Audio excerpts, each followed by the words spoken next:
Елімізде 2017 жылы білім туралы заңға өзгерістер енгізіліп, жекеменшік мектептердің қатарын көбейту туралы бастама көтерілгені естеріңізде болар. Мұндағы мақсат жекеменшік мектептерді субсидия арқылы қаржыландыра отырып, білім сапасын арттыру, бір жағы 3 ауысымды мектептер санын жою болатын.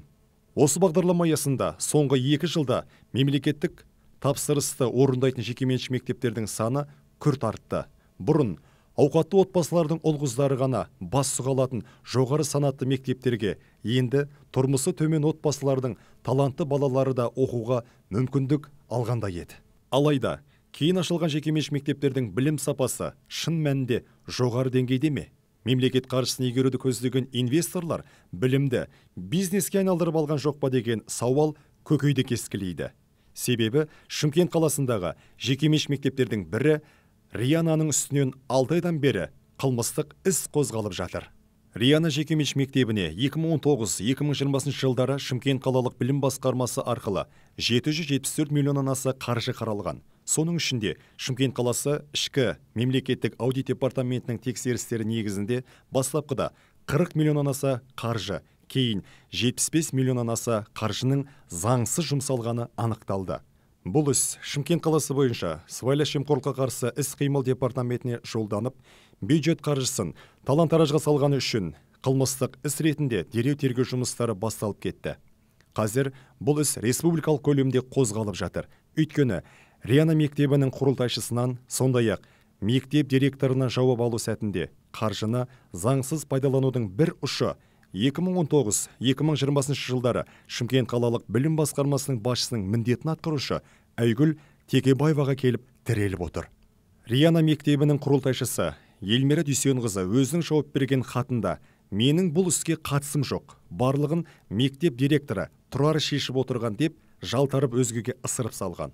Ал Риана мектебінің директоры Тұрар Қосмағамбетов ай сайын түскен қаржыдан білім басқармасы басшысының міндетін атқарушы Айгүл Текебаеваға беріп отырғанын жазады. 2019 жылдың қыркүйегінен бастап қаржыландыру жүреді. Бірақ түскен қаржыдан ай сайын Текебаева 1,5 миллион, Айкөзов Марат 500 мың алып отырды делінген. Мен есім Баяғырке Қалдықұлқызы. Мен осы Риана колледжінен негізінде 2013 бері бастап жұмыс жасаймын. Риана мектебінде мен бухгалтердің көмекшісі ма? Көмекшісі ретінде жұмыс істедім. Енді мен бұл жерде бастықпен арасындағы Замира деген әпке бар, сол екеуінің арасындағы мен просто апарып беруші болдым. Екі ортада жүріп. Елмира Дүйсенқызының жұмысын қол астында жұмыс істедім. Енді мен сол кісінің айтуы бойынша жұмыс істеп отырдым да. Айгүл Текебаеваға апарып беріп отырсыз ба? Жоқ, мен Текебаева емес, Замира, бухгалтер. Замира деген қай жерде бухгалтер ол? Солына недегі. Қалалық білім басқармасында ма? Ай сайын апарып беріп отырыңыз ол қаржыларды? Как положено, қалай ақша түседі, өзі звондайды, қай жерде істеймін, сол жерге апарып беремін. Бастық оған маған не алады, конвертке болмаса былай береді, мен апарып беремін. Мен екі ортада тасымалдаушы болдым да. Нақтысы зерттеу барысында 2020 жылы Түркістан облысы мен Шымкент қаласының басқа мектептерінен келіп, Риана жалпы орта білім беру мектебі жауапкершілігі шектеулі серіктестігіне жалған тіркелген оқушылар саны анықталды. Оқушылар тек тізімде ғана бар. Шын мәнінде басқа мектептерде оқиды. Яғни 1107 оқушының 400-дейі ауада қалқып жүр. Бұлар тек тізімге ғана бар деген сөз.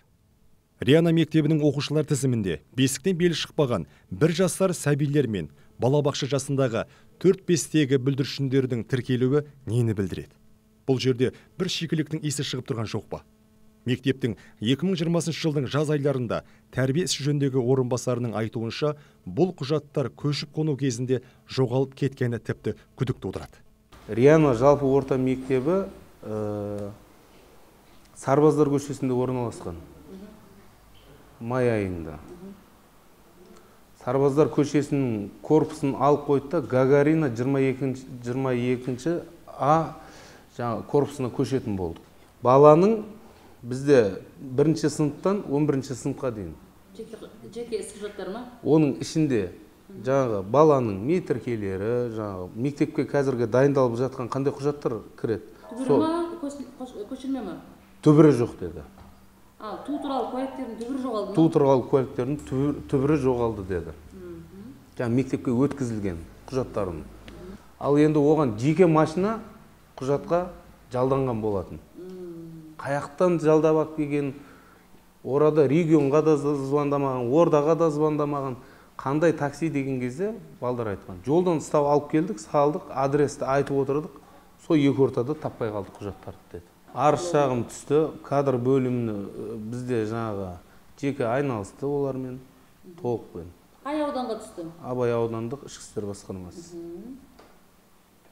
Одан кейін арыз түсті, газеттерге жарияланды. Алайда Риана мектебіндегі құжаттардың үштігейлі жоғалуы туралы Шымкент қалалық Абай ауданы полиция департаментіне хат жолдап, мәлімет сұратқанымызда Абай ауданының полициясына мұндай арыз тіркелген жоқ деген жауап алдық. Сонда кімнің сөзі жалған? Кім қылмысты бүркемелеп отыр? Құжаттардың жоғалғанын мектеп құрылтайшысы кейінірек Елмира Дүйсенқызы да растады. Қысқасы, сыбайлас жемқорлыққа қарсы іс-қимыл агенттігінің Шымкент қаласы бойынша департаменті қазір бұл іс бойынша сотқа дейін тергеу жұмыстарын жүргізіп жатыр. Айгүл Текебаева мен Риана мектебінің басшылығы арасында сыбайлас жемқорлық дерегі анықталғанымен, алайда бұл процесс 6 айдан бері әлі бір жақты шешімін тапқан жоқ. Бұл нені аңғартады? Айгүл Қалабайқызы Текебаева күні бүгінге дейін Шымкент қалалық білім басқармасының орынбасары қызметінде отыр. Біз осы қызметте отырған Айгүл Текебаеваға қызметті хат жолдап, 2019-2020 жылдары қаржыны мақсатсыз жұмсаған осы істің мән-жайын ашып беруді сұрадық. Себебі мұндай сорақылыққа жол бермеуге жауапты бірден-бір мекеме ол білім басқармасы. Алайда Айгүл ханым өз хатында жауаптан жалтарып, мектепке оқушыларды жинақтау, қабылдау жекеменшік мектеп басшылығының құзырында. Біз логин мен парольді білмейміз деп мардымсыз жауап берді. Айгүл Қалабайқызы, егер Риана мектебі заңсыздыққа жол берсе, біз оны тексеретін боламыз деп шүйліккен жоқ. Керісінше, судан құрғақ шыққысы келген адамдай басын алып қашты. Десе де бұл өндірістік қылмыс деп танылып, республика деңгейінде тексерілу үстінде. Қазақстан Республикасының сыбайлас жемқорлыққа қарсы іс-қимыл агенттігі төрағасының орынбасары Мақсат Аманқұлұлы Қожабаевпен таяуда онлайн конференция өтіп, іс тереңдей түсті. Мақсат Аманқұлұлы бұл істі аяқсыз қалдырмайтынын, жазықтылар жазасын алатынын шегелеп айтты. Қазақстан Республикасының президенті Қасым-Жомарт Кемелұлы Тоқаевтың халыққа арнаған жолдауында былай деген: мемлекет қарапайым мектептерге қолдау көрсетеді. Заңдылық пен әділеттілік сөзсіз қамтамасыз етілуі тиіс. Қылмыстық істегі қателік адам тағдырын өзгертетінін естен шығармау керек. Мемлекет басшысының осы мақсатты сөзін ескерсек, елдің болашағы жас ұрпақпен тікелей байланысты екенін, мемлекеттің осы болашақ жастар үшін жасап жатқан игілікті мақсатын, оған мемлекет тарапынан қаржының молынан қарастырылып жатқан кезеңде мынандай жергілікті жерлерде уақытша басшылықты атқарғандар қарпып қалу әрекетіне барып, қолайлы сәтте қаржыға қолдарын молынан салуы, сәбилердің несібесін жымқыруы, қылмыстың ішіндегі ауыры, күнәнің ішіндегі үлкені екенін ескермегені өкінішті. Білімге жасалған сатқындық, мемлекетке жасалған қастандық деп білеміз. Елдің ертеңгі келешегі қадірлі ұстаздарымыздың қолында. Бірақ білім саласындағы осындай былық болашағымызда жырға жығады емес пе? Сондықтан бұл істі Қазақстан Республикасы бас прокурорының назарына ұсынамыз.